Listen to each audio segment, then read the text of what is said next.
Touchdowns with Tangents, episode 74. I'm PD Camarillo, and I'm excited to say this week's episode is a Rams takeover. We've got Downtown Rams podcast and website host Jacob from New York calling in live to drop a bunch of Rams knowledge. And we have Bob Garcia breaking down game 1 of the NBA Finals, as well as giving us who he likes between Isaac Bruce and Torrey Holt. And yeah, well, there's Jamal Lewis makes an appearance, and the rest of this week's NFL topical headlines. If you like the show, man, make sure you share it with a friend, like it, subscribe it, do what you got to do. Touchdowns and Tangents, the podcast, the best of the week. Enjoy.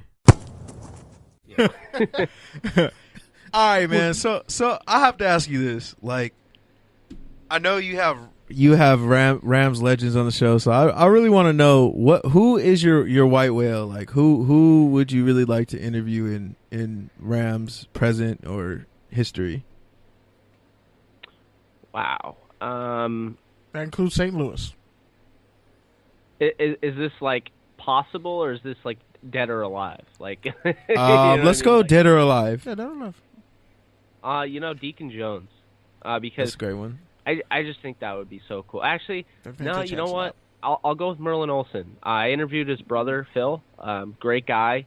And I think it would just complement the podcast so much. I mean, obviously, it'd be great for Phil to have his brother back. And, I think that would be really cool. Having Merlin on, and then probably Deacon.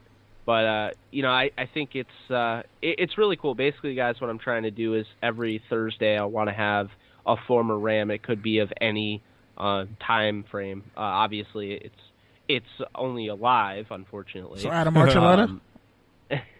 But I just had Roman Gabriel on the show, on Thursday. So it's a Throwback Thursday thing.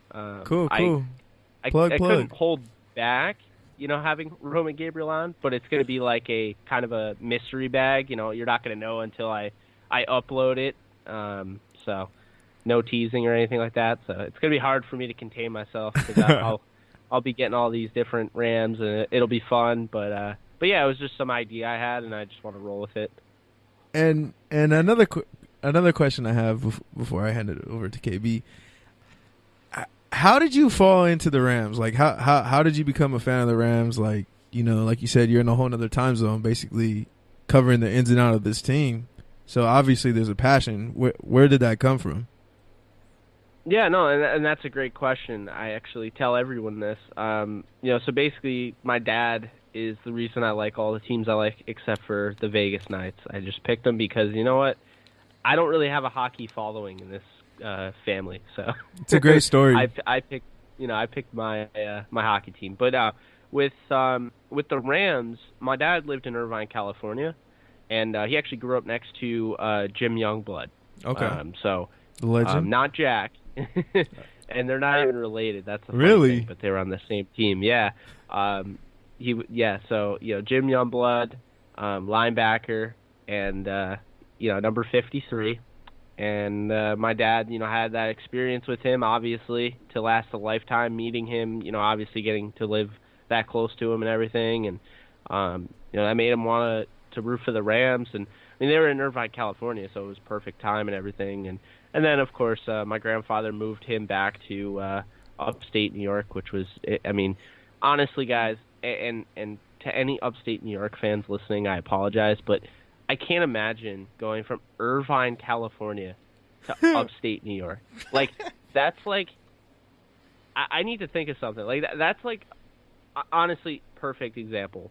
You think you're getting a chocolate chip cookie and someone gives you a raisin cookie. I'll be highly upset.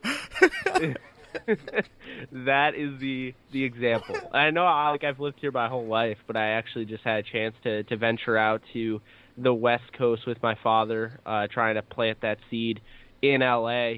Went to the game and tailgated with a bunch of Rams clubs and everything. Got the word out about Downtown Rams and went to Leroy Irvin's birthday party after he invited me. So That's cool. Pretty cool.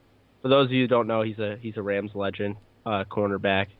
So, but yeah, that's my story. My dad basically passed it down when, he went to New York. Obviously, met my mom, and that's dope. I just grew up a Rams fan, and I mean, I've been watching. I can tell you, who was starting when Kurt Warner was out. I remember when Marshall Faulk was the emergency quarterback, and when Michael Vick floated on that Mark Bulger team. Damn. What was that? When Michael Vick single-handedly beat that Mark Bulger team. Oh man, I can tell you exactly where I was watching that. I was in my grandfather's basement, and I mean I was young. Don't get me wrong, but that game was absolutely brutal. Not as brutal as the recent Falcons game, honestly. Yeah. I thought that was more brutal because, guys, you'd rather get blown out in the playoffs than have whatever close. the Rams did this playoffs, because they were never out of the game, but they were out of it. You know what I mean? They were never in it. They were never in it or out of it. They were just just there. Yeah. I remember when they beat the Seahawks with that touchdown pass to Brandon Malumalu late, and they were 7-9. They're the first team with the losing record to win 2 playoff games. It was crazy. But speaking of legends, it's crazy. I think about the Rams running back lineage. They had Eric Dickerson, they had Marshall Faulk, they had Steven Jackson, Todd Gurley. In terms of just greatest running backs in franchise history, who was your pick? Ooh.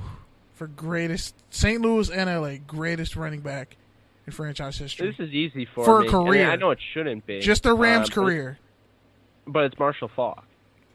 1,000-yard receiver. Marshall Faulk was the guy that basically he comes over from the Indianapolis Colts and Peyton Manning because do you guys know the backstory about all that? Yeah. He had to meet the 1,200-yard mark in order to get a contract extension, in order for them to keep him, and he got injured and didn't get to the 1,200 mark. So they traded him obnoxiously. Stupidly. Peyton Manning was not very happy.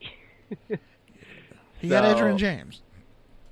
Yeah, well, yeah, but he had 1,000 yards receiving one year. Yeah.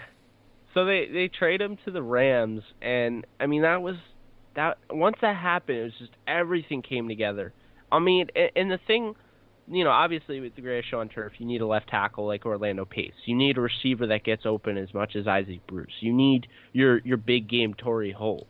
Obviously you need your Kurt Warner. But Marshall Faulk was Sean McVay always uses the term, having an extension of the coaching staff on the field. That's what he's trying to make Jared Goff, an extension of the coaching staff. You have Peyton Manning who can, basically command the huddle, and then he gets to the line of scrimmage and he can change the entire play.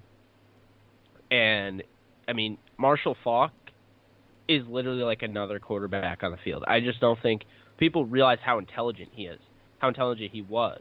So, you had him and Warner. I mean, we see it now on ESPN. And Torrey, NFL Network. They had Torrey Holt, too. Everyone absolutely. I mean, all those guys Ricky, are Ricky intelligent. Prohl.